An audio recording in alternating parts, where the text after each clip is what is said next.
Good afternoon, and thank you for joining us. I'm Will Richmond, the digital city editor here at the Herald News.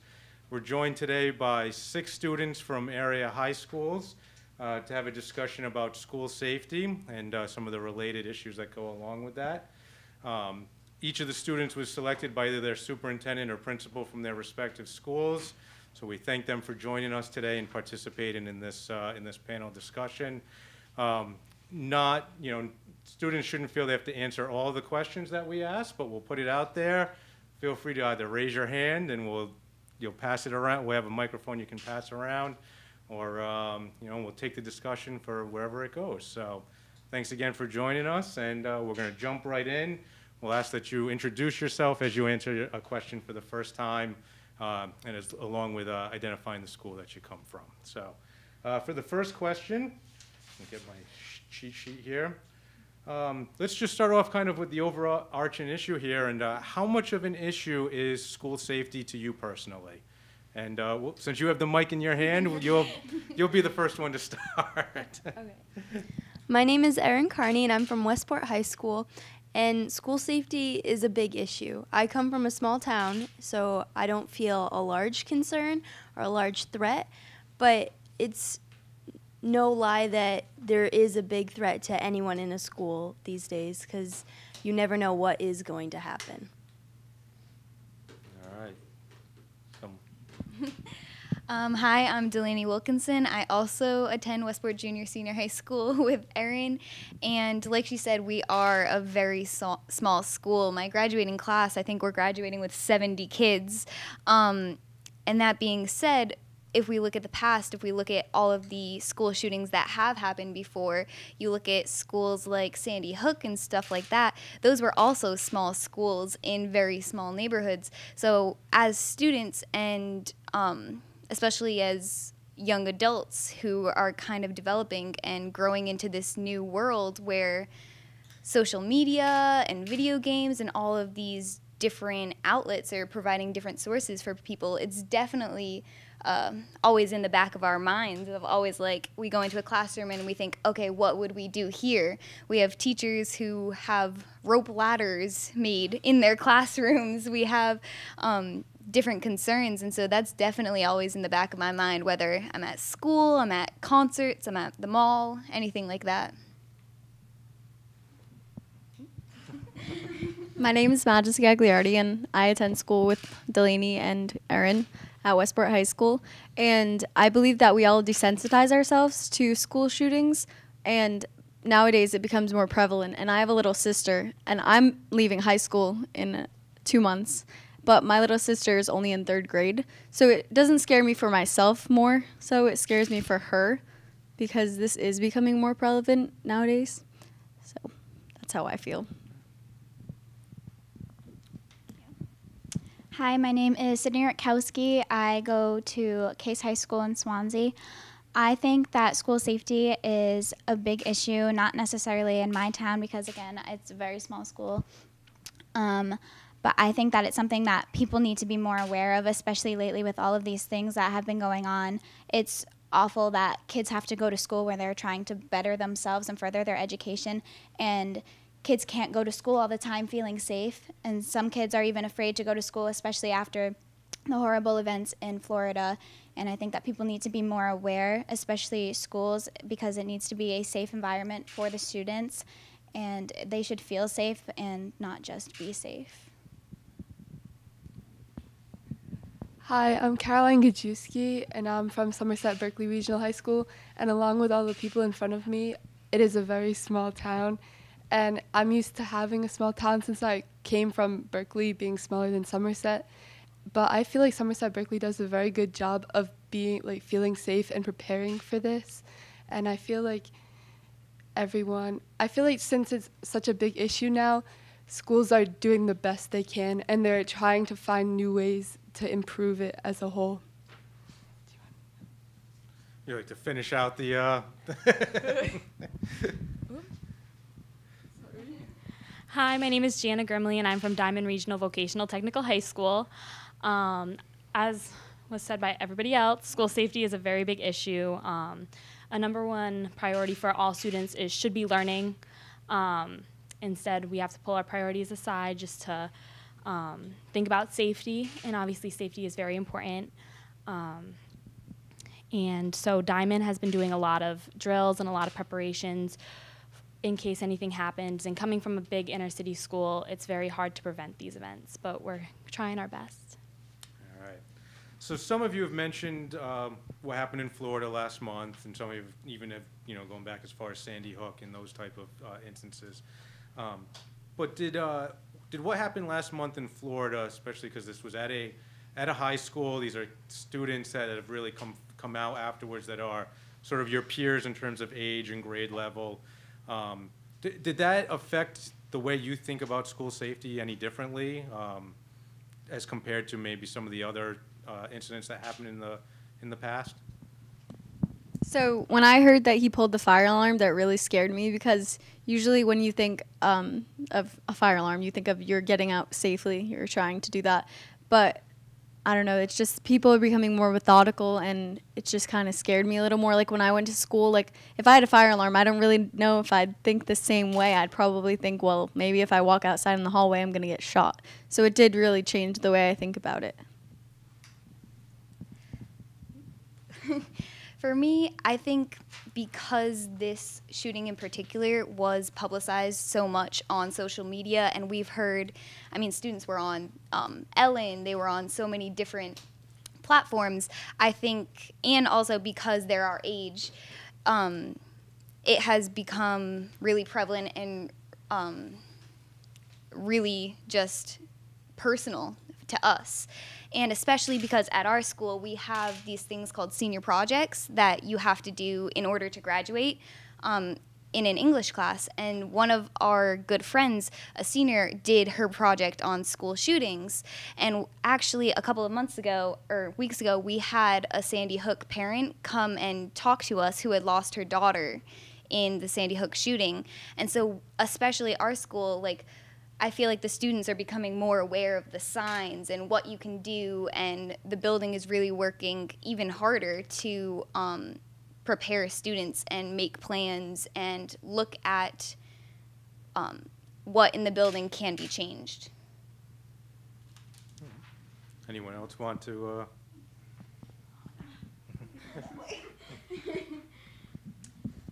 I think with these recent events that happened in Florida, it's something that is because of social media has been publicized so much, and it's making people feel so impactful, because especially the youth, because these are kids that were our age that no longer can go to school, that they had plans for college, they had plans just like us, and it's so sad to think about that these kids, they don't have those opportunities anymore. And I think that the youth is feeling a responsibility now to help those families, those kids, the kids around the world that want to go and better themselves that can't anymore because of these horrible events.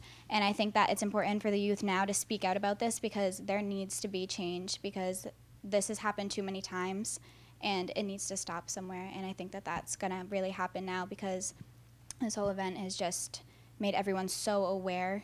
And I hope that this changes our country and the way that we're running things, because things need to be changed. Anyone else on that topic? No. Okay. One of the positives that I think has come out of the incident in Parkland has been the amplified voice of high school students. One of the reasons we wanted to put this together was that we found so much of their the power in the message that's coming from these students, and thought that maybe there were students in our area who would seek to have a similar voice. Has this inspired any of you in any way, and how has it done so? I'll start again. Nobody else wants to. Okay. I've actually been collecting money to donate to the Broward Education Fund. I've been making these ribbons and selling them around school. I've been doing a lot of things through Facebook, because they do that whole donation page thing. I've raised almost $300, and I've been trying to publicize it every day. I'll post, I'll tell somebody else about it. And it's just these little things that, even though we're from a small town and we aren't near Florida, there are so many things that people can do that the littlest difference can make a change in someone's day. You want to plug how people can get a a ribbon if they're interested? Yeah, sure. So it's on my Facebook page, Sydney Rutkowski, and I can share it and make it public for everyone. You can donate right on the page or start it at your own school and just keep it going. And there's other foundations too, specifically the Broward Education Fund that donates directly to the families of the victims of Parkland. Anyone else? Is it this sort of the incident and the outcome or the sort of what has come from students in Parkland that has sort of changed the way you think about the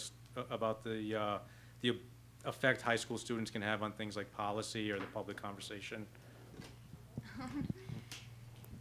My school recently has just started a new club called Westport Safe and Sound, and we meet with a vice principal about once a week, and we kind of go over, it's a program that Michelle Gay, who is the Sandy Hook parent, kind of created, and we've only had 2 meetings so far, but Westport actually just got approved to get a new school, and that's going to be built in the next few years.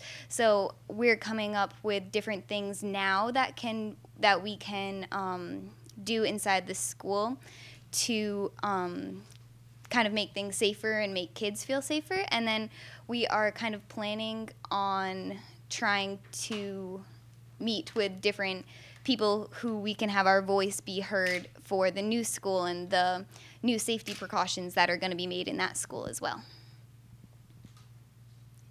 Okay. All right.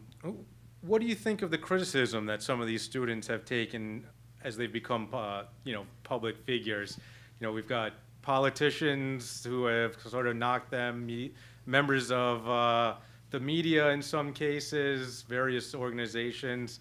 What do you think about, as teenagers put themselves out there, they in return take some of this heat as well? I believe that, these things are happening to younger children like the Sandy Hook and high school students, obviously. It's not like it's people do get shot at work, but it's not like adults are necessarily being impacted as much as we are, and I feel like they keep happening, these shootings keep happening, and there's nothing done, at least, now it's starting to happen because people are speaking out, but nothing was happening, nothing changed from 5 years ago to now when Parkland happened and when Sandy Hook happened. There were no safety precautions taken, so I feel as though, now that we are realizing that nothing is happening, we have to take a stand and do something to make people start taking precautions so this doesn't keep happening.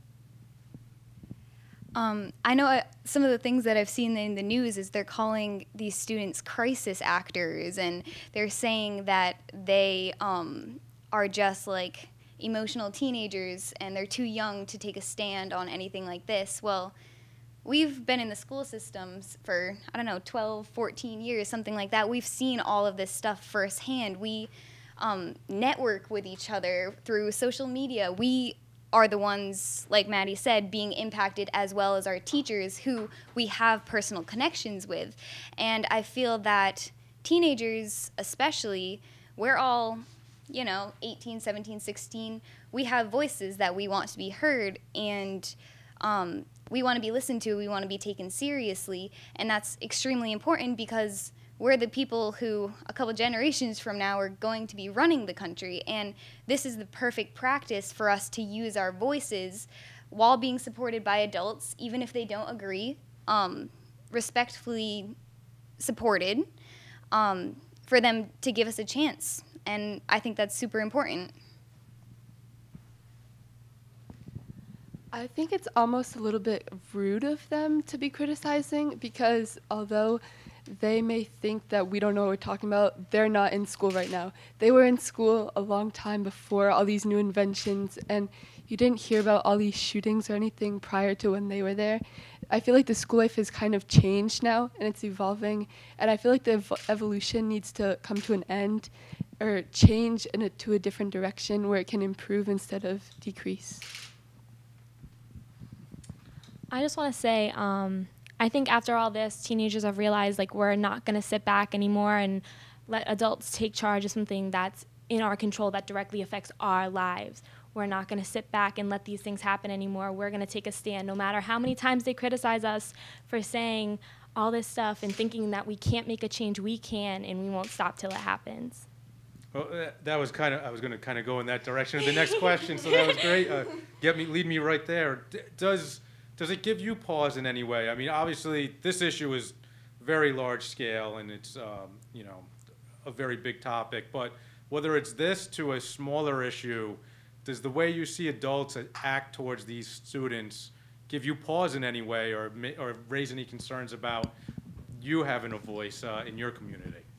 So I told my mom after the Parkland shooting that I was going to homeschool my kids because I'm scared to put my children in schools where as a parent, my mom says, she always tells me she's here to protect me. And it's hard because when she sends me and my little sister off to school, she can't do that. Like when she heard, after the day after the Parkland shooting, my mom came to the school around 8 o'clock in the morning just to check up on me. Like she's very protective, so she tries her best, and it does raise concern for me because I don't know what I'm going to do in the future with my children. I don't know how I'll be able to do that.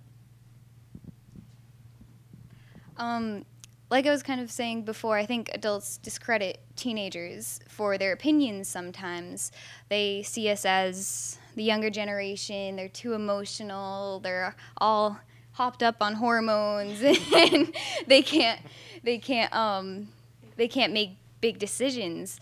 But I think the way that teenagers are handling this is incredible, and I think that adults in our country should actually kind of be looking at how teenagers are handling this and kind of take notes from them. I mean, I've seen a lot of the times when they were calling the Parkland students the crisis actors, they kind of just took to Twitter and made a joke out of it instead of causing more hate and more conflict out of it.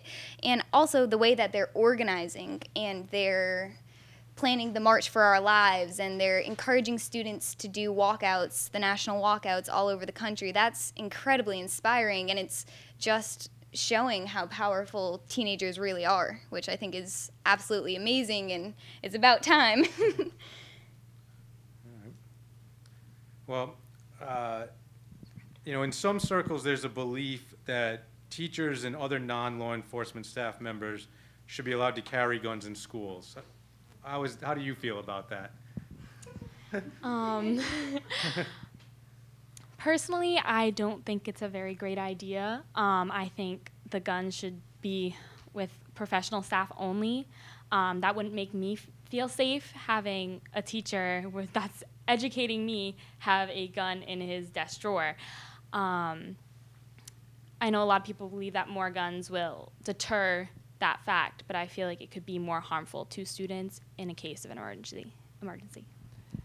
I sort of agree with you, but I feel like having some type of weapon, maybe not a gun, maybe possibly a taser or something that could affect from a long range but not be devastating, to help delay a shooter or to stop them from impeding on anyone else, could be beneficial. I think I agree with Jana. I don't think more guns are going to solve the problem. And I know, at least in our school, sometimes it's been said, teachers don't even have areas to, lock up their purses or their jackets, never mind a weapon. And especially having such a deadly weapon in a school area, I don't think it would be a good idea. I don't even like knowing where my dad keeps his gun, so I certainly would not like having my teacher have a gun, and knowing that it's anywhere in the classroom, that wouldn't make me feel safe at all. A lot of people think that having a teacher have a gun will solve the issue of school shootings, but I think nothing is going to keep our schools 100% safe, even though that's a scary fact.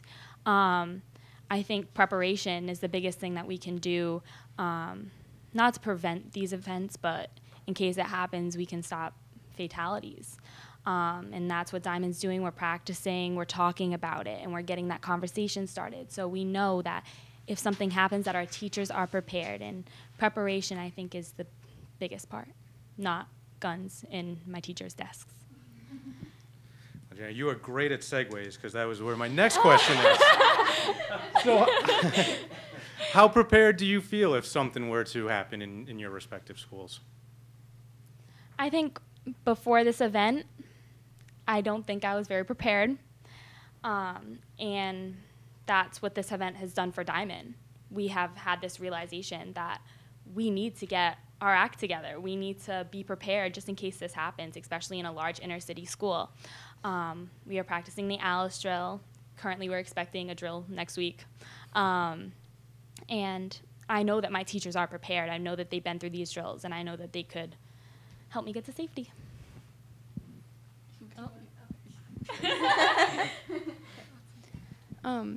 Before the event, Westport also wasn't very prepared. I don't think I had done a drill since my freshman year or before, and I'm a junior. So that was very worrying, and to hear that, to have the fact that shootings are real be drilled home and realize that I wouldn't know what to do was terrifying. And now to have my teachers being trained in a drill in planning, it's more reassuring and I feel safer, and I believe that's the step that needs to be continued, and preparation is a very big deal and it needs to be continued and built upon so that we can all feel safe and know what to do in the event of an emergency. Somerset being a newer school and me only being a sophomore, I felt just as equally prepared before as I had now. We've been practicing ever since my first day of school freshman year. They gave us a presentation, and our police officer, Officer Guimond, who is regularly at school, told us all about these drills and how we were to proceed throughout them if it were to happen. And we practiced them regularly, at least 3 times probably every year. Fire drills, Alice drills. I feel like everyone knows what to do if something were to happen. So at Case, I feel like for the most part we are prepared. I think that there isn't a school anywhere that can be too over-prepared. I think that it's something that we shouldn't forget about, because in the past that seemed to happen a lot with a lot of the past school shootings.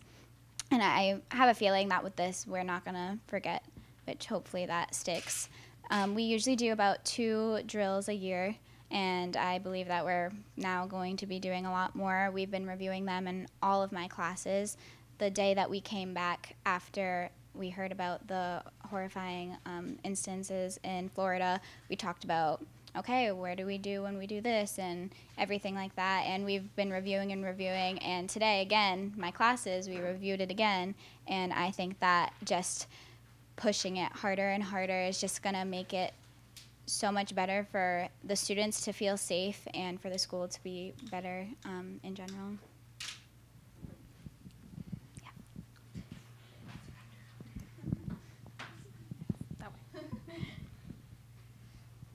So I personally think that drills are incredibly important to students knowing what to do in this circumstance. There's a lot of arguments now that drills can be really stressful for students and they can make people anxious, but I kind of believe that it's better for students to be prepared in these instances, and also if something like this were to ever happen, there's a sense of panic that kind of just takes over the body, and a lot of times people kind of can't think. They don't exactly know what to do. So to have these practices in the back of your mind of like, okay, I know where I'm gonna, these students are gonna be blockading the doors, and these are the windows that we could go out of, and this is what we're gonna do, this is our meeting place. Those thoughts in the back of your head are really important to have so that you don't even need to think. It's just innately you do that without thinking, and that can greatly improve your chances of like leaving a situation like that safely.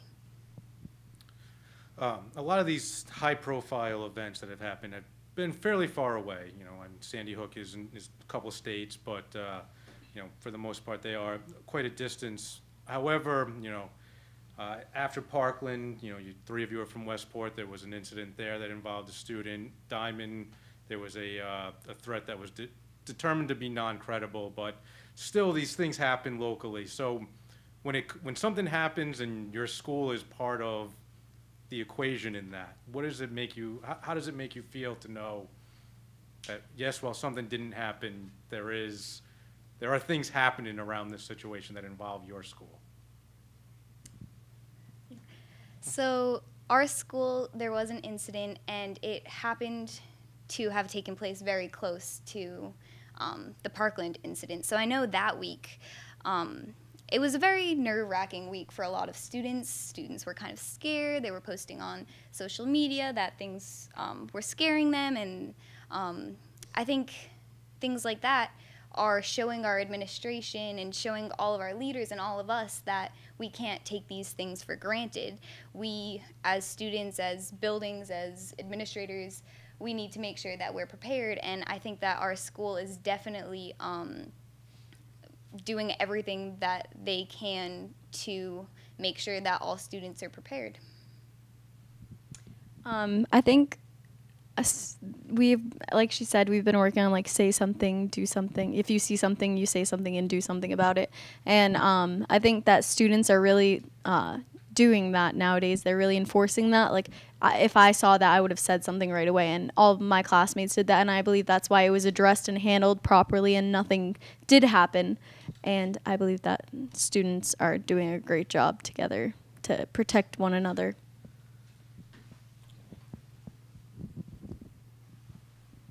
It's always like scary. Life is very unknown. You never know what's going to happen, and you always want to think that it's never going to happen to you, but no one knows that for sure. No one knows what's going to happen in a half an hour from now, a year from now, a month from now. It's very it's kind of like the luck of the draw, almost.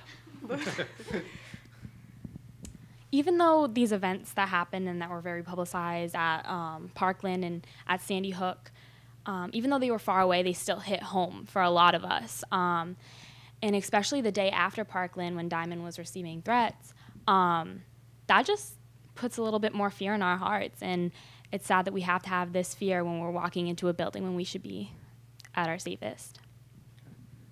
I know next week, Wednesday, the 14th, is one of the days where school walkouts are taking place.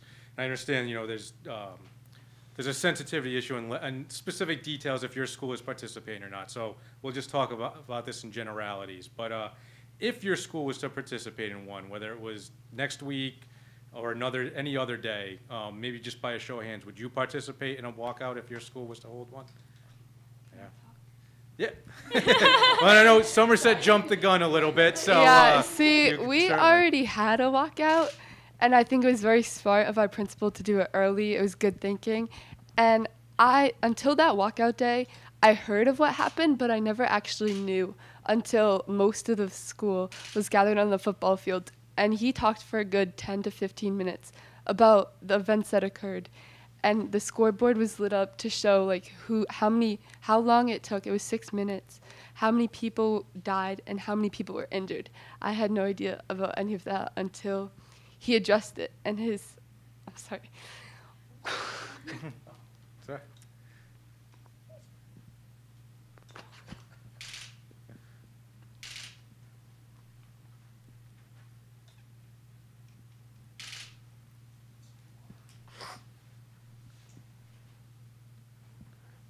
It's okay. If you want to, you can step down, or we'll.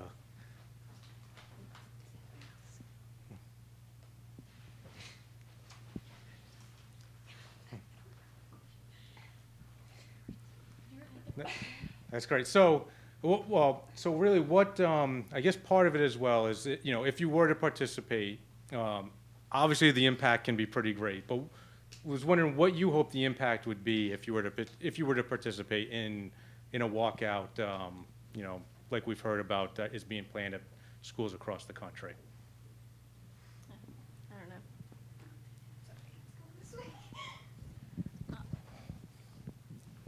So I kind of wish that my administration didn't really know about, like, if we had one, I wish they wouldn't know, because I don't know, I really think it should show them that we're taking a stand and they need to take us seriously, that we're not going to sit in school and not do anything about it. I hope that a walkout, if it was to happen at my school, would show solidarity for all of the students, especially the ones affected at Portland, but solidarity for all the students around the country that are struggling with this issue. I think lately as well, I've seen a lot of colleges such as UPenn, Yale, MIT, UMass Amherst, all of these colleges have put out statements saying if you get suspended, if you get detention, if you get all of these things for walking out or for peacefully protesting, it's not going to affect your acceptance to college. And I think that's the major reason that a lot of students would be scared to do something like this, is they're scared that they're going to get suspended and they won't be able to get into college. So I think seeing things like that and seeing how these greater institutions are supporting youth is also really inspiring.